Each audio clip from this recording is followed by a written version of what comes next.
Good afternoon, everyone. I hope you're all having a fantastic day. Today, I wanted to get on and talk about how doing some inner child healing work can be really beneficial and helpful in healing from a toxic relationship. And the reason why I think this kind of work is so beneficial is because often when we're trying to heal from one relationship, what we'll find is if we dig a little bit and do a little bit of work on introspection and looking back, we'll find a pattern. Excuse me. We'll find a pattern in previous relationships that keep kind of showing up for us.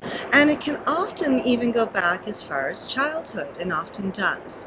And so the inner child healing is really just about integrating all of the parts of you that have been wounded along the way, have experienced some trauma in some way, shape, or form that hasn't been fully dealt with in a way that is integrative. And by that I mean it wasn't given any resources.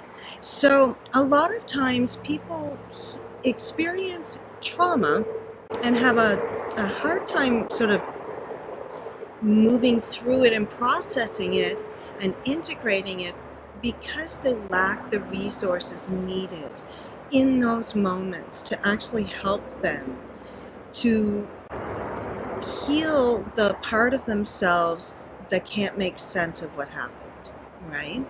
And so I've talked about this before in previous videos about big T trauma and little t or small t trauma. And the way that we talk about trauma really needs to change, because it's really about the unintegrated wounds that we carry, and those wounds are unique to each person because everyone's living their own unique life, right? So it's important that we don't compare our trauma to other people's trauma, whatever that might be, right? Because whatever we experienced that was painful for us, that went unresolved and unintegrated, is our trauma. And so when we're in adult relationships and we find ourselves sort of repeating these patterns over and over again, and they might look slightly different because it's a romantic relationship versus, say, a parent-child relationship, or a co-worker boss relationship, any of the different interpersonal relationships that we might have.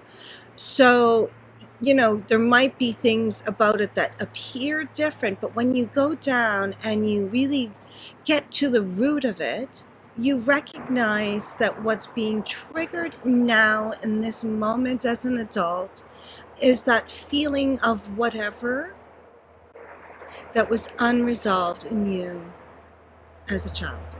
So that if you grew up not having certain things that are necessary for you to feel safe and secure and attached, then you're going to find that those are the things that are triggered in you as an adult in relationships that are unhealthy as well, right? So it's important to keep that perspective, or to try to gain that perspective if that's new to you, that the introspective work that we do after we've ended a relationship is so vitally important, because it helps us get a better understanding of the deeper meaning we attribute to the things that have happened to us, right?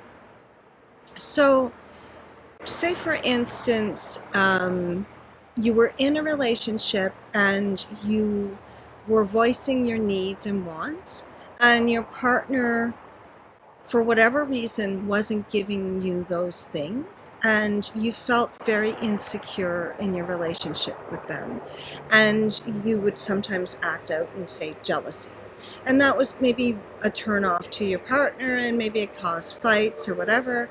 And maybe at some point and there might have, obviously there would be other things going on, but maybe at some point the relationship ends. And as you're looking back through the relationship, you acknowledge that, yes, that's what was happening for me, because I wasn't feeling secure and safe in the relationship. I was feeling very jealous, and I was clinging and grasping. And it would be a real turn off if someone was like that with me. So I understand that that was my part in it, because that's what introspection allows us to do. It allows us to sort of own our stuff, right?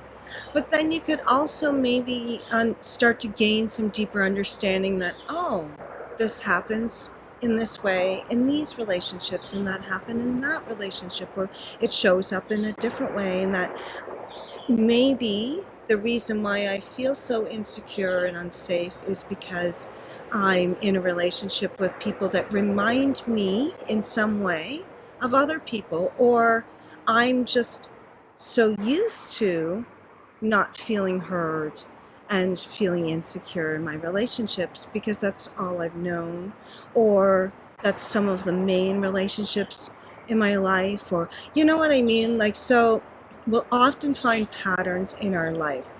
And this isn't to victim shame or blame in any shape or form.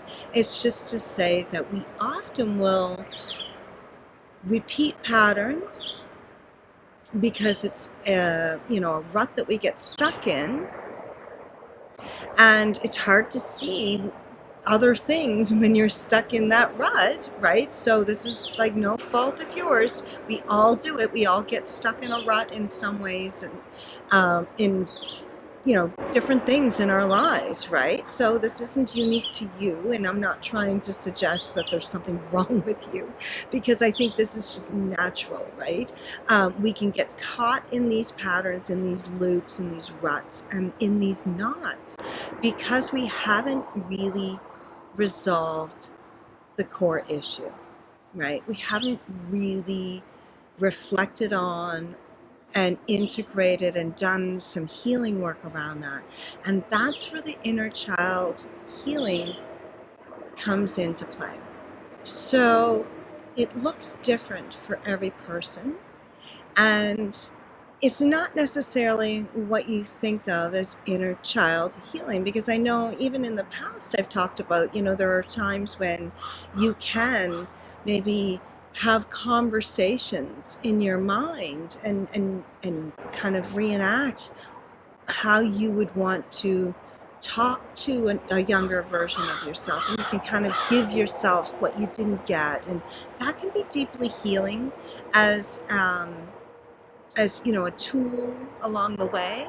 Um, and yet the inner child healing takes place, I think, naturally when you acknowledge what's at the root of your issues, right? Like when you get to that root cause, for lack of a better term. And I know that's thrown around a lot, but it's because it's so important. So once you get to that root cause, whatever it may be, it naturally, like when you do the work to heal that, it's naturally inner child healing, regardless of where you are chronologically in age when the wounding took place, and then the subsequent wounding took place. Does that make sense? I hope that makes sense.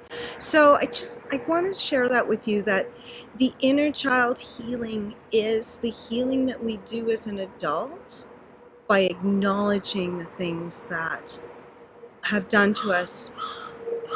been done to us as our younger selves, right? Like that's what inner child healing is, because there's a part of us through each of the years that we're alive, even past childhood, that's still that child.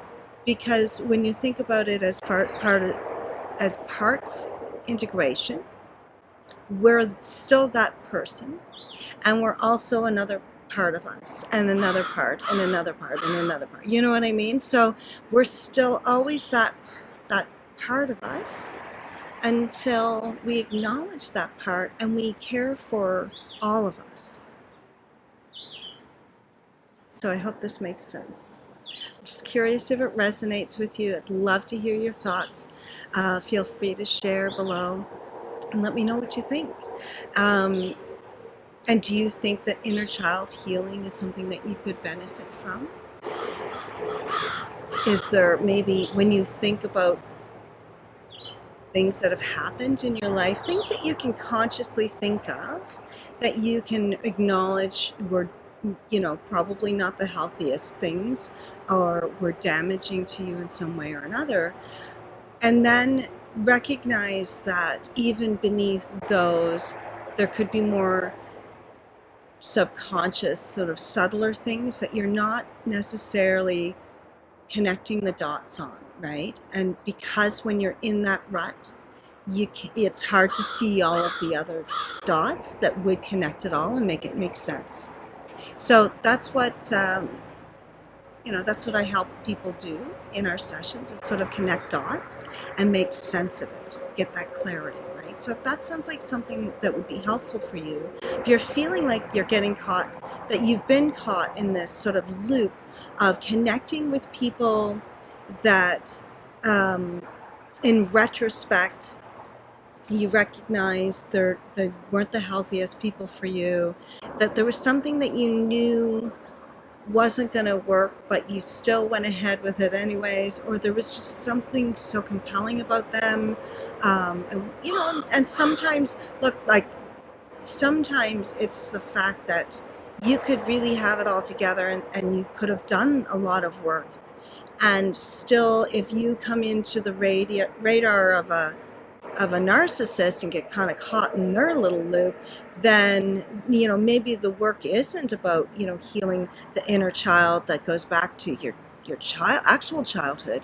Maybe it's about healing a wound that was created within that relationship, and so that work would that would be healing a different part of you that's part of the whole. So all of that work can be really helpful in helping you to gain clarity and connect dots, whether the dots go back 5 years, 10 years, 50 years, it doesn't really matter.